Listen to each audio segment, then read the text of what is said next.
আমাকে একটা আমলের কথা বলুন যা আমার জীবনে কাঙ্ক্ষিত পরিবর্তন এনে দিবে, তাহলে আমি বলবো সেই একটা আমল হচ্ছে তাহাজ্জুদ।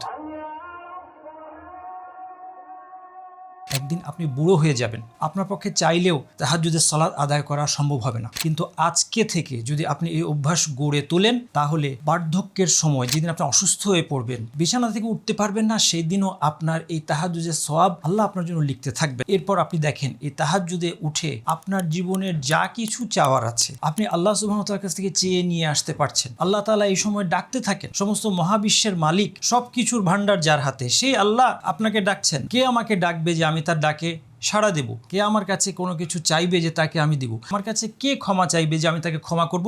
আল্লাহ সুবহানাহু ওয়া তাআলা, মহাবিশ্বের স্রষ্টা, আপনাকে আমাকে ডাকছেন।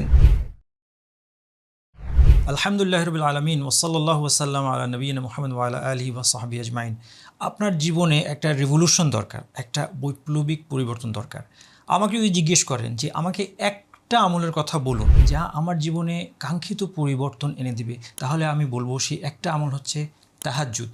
আপনি ভাবছেন আমি এখন তরুণ, যুবক, আমার বয়স কম, আমার এখন জীবনকে উপভোগ করার সময়, আমি বুড়ো বয়সে তাহাজ্জুদ পড়ব। না, আপনি ঠিক উল্টো চিন্তা করছেন। আপনি কি ওই হাদিস জানেন না যেখানে আল্লাহ রাসূল সাল্লাল্লাহু আলাইহি ওয়াসাল্লাম বলেছেন কিয়ামতের দিন যে 7 প্রকার লোক আল্লাহর আরশের ছায়া থাকবে, তার মধ্যে একজন হচ্ছে শাবুন নাশাআ ফি ইবাদাতিল্লাহ, ওই যুবক যে আল্লাহর ইবাদতের মধ্যে বেড়ে উঠেছে।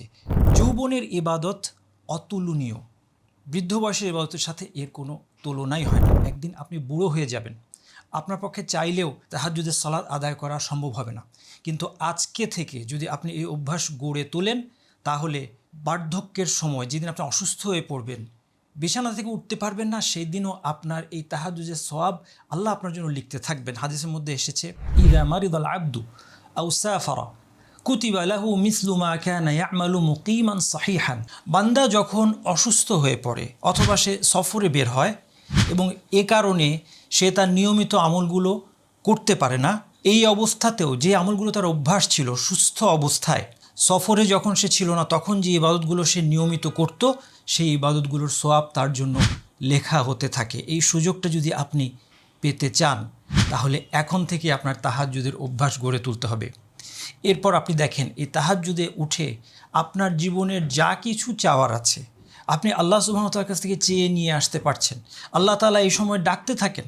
সমস্ত মহাবিশ্বের মালিক, সবকিছুর ভান্ডার যার হাতে, সেই আল্লাহ আপনাকে ডাকছেন। মাইয়াদউনি ফাআস্তাজিবা লাহু, কে আমাকে ডাকবে যে আমি তার ডাকে সাড়া দেব?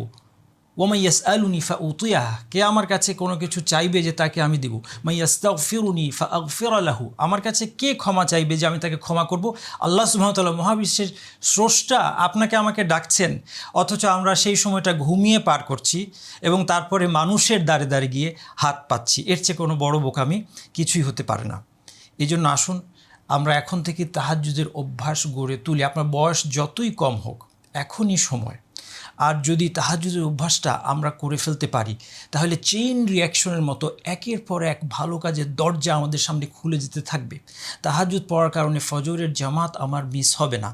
পবিত্র মন মানসিকতা নিয়ে আমি যখন এই দিনটা শুরু করব, তখন বাকি সারাটা দিন আমার নিজে থেকেই একটা অনুপ্রেরণা তৈরি হবে যে আমি সবগুলো কাজ, দিনের সবগুলো কাজ, সবগুলো ইবাদত আমি সুন্দরভাবে করি। প্রতিটা কাজ আল্লাহর পছন্দ মতো যেন করি এবং আল্লাহর নিষিদ্ধ কোনো কাজে যেন না জড়াই। এই জন্য বলছিলাম যে এই একটা আমল, এই তাহাজ্জুদের আমলটাই আমাদের জীবনে একটা রিভলিউশন নিয়ে আসতে পারে। আল্লাহ সুবহানাহু ওয়া তাআলা আমাদের সবাইকে তাহাজ্জুদ পড়ার তৌফিক দান করুন। সুবহানাকাল্লাহুম্মা ওয়া বিহামদিকা আশহাদু আল্লা ইলাহা ইল্লা আনতা আস্তাগফিরুকা ওয়া আতুবু ইলাইক।